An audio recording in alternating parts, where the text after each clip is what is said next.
প্রিয় ভাইরা, গুরুত্বপূর্ণ একটা প্রশ্ন।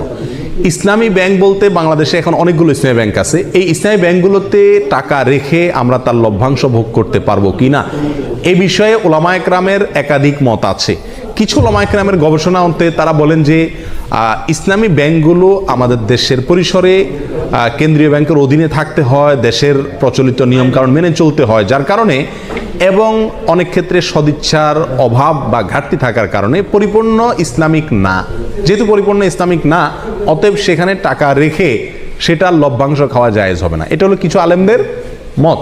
এর বিপরীতে অন্য ওলামায়ে কেরাম বলেন, যেহেতু আমাদের সমস্ত ইসলামী ব্যাংকগুলোর শরিয়া বোর্ড আছে এবং সে শরিয়া বোর্ডে গ্রহণযোগ্য ওলামায়ে কেরাম বসে আছেন, তাদের দায়িত্ব হলো এটা ইসলামী পদ্ধতিতে চলছে কিনা মনিটরিং করা, পরামর্শ দেওয়া।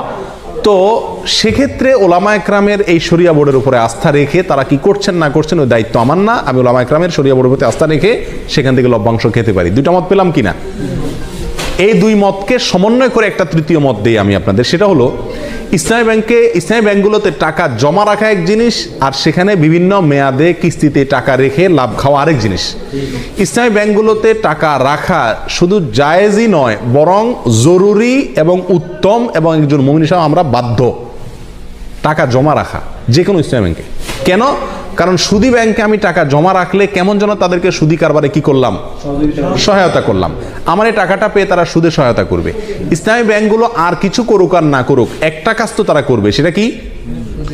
আমার এই টাকাটা নিয়ে সুদ যে হারাম, এই একটা কনসেপ্ট ইসলামী ব্যাংকগুলো বাংলাদেশে বিস্তার করছে কি করে নেই? অন্য ব্যাংকগুলোতেও বলে কয়ে ঘুষ দিয়ে ঘোষণা দিয়ে কি দেয়, সুদ দেয়। আর সুদ যে হারাম, এই কনসেপ্টটা ইসলামী ব্যাংকগুলো বাংলাদেশে একরকম প্রতিষ্ঠিত করছে। বাস্তবায়ন যাই হোক, এটা জানাইছে, এলেমটা তারা প্রচার করছে। স্বীকৃতি এবং স্লোগান হলো তারা সুদমুক্ত ব্যাংকিং চায়। অতএব তাদের কাছে টাকা রাখা আর সুদী ব্যাংকে টাকা রাখা বেশ কম আছে না নেই? সুদী ব্যাংকে টাকা রাখা মানে সরাসরি সুদখোরকে আমি হেল্প করা, ঠিক না? তাহলে আমরা ইসলামী ব্যাংকের টাকা জমা রাখবো অন্য ব্যাংকের উপরে প্রাধান্য দিয়ে, এতে কোনো সন্দেহ নাই। দ্বিতীয় হলো টাকা বিভিন্ন পলিসিতে রেখে সেখান থেকে কি খাওয়া, লাভ খাওয়া। এটা হালাল কিনা তার জন্য বলেছি ওলামায়ে কেরামদের একটি মত।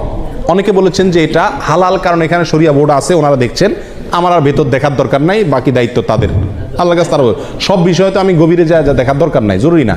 আর সবচেয়ে বড় কথা হলো তারা বলেন মুসলিম হিসাবে আমরা যেরকম মুসলিম, ভেজালও আছে ভালো আছে, ইসলামী ব্যাংকগুলো এরকম দুধের দোয়া না, তাদেরও ভুলও আছে সঠিকও আছে। কিন্তু তারা যেহেতু সুদের বিরুদ্ধে স্লোগান নিয়ে রাস্তা নামছে এবং এটার বিরুদ্ধে একটা ফ্লো তৈরি করতে চাচ্ছে, অতএব তাদের ওখানে টাকা রেখে হালাল ব্যবসার পলিসিতে টাকা রেখে লাভ খাওয়া মাসে মাসে জায়েজ আছে।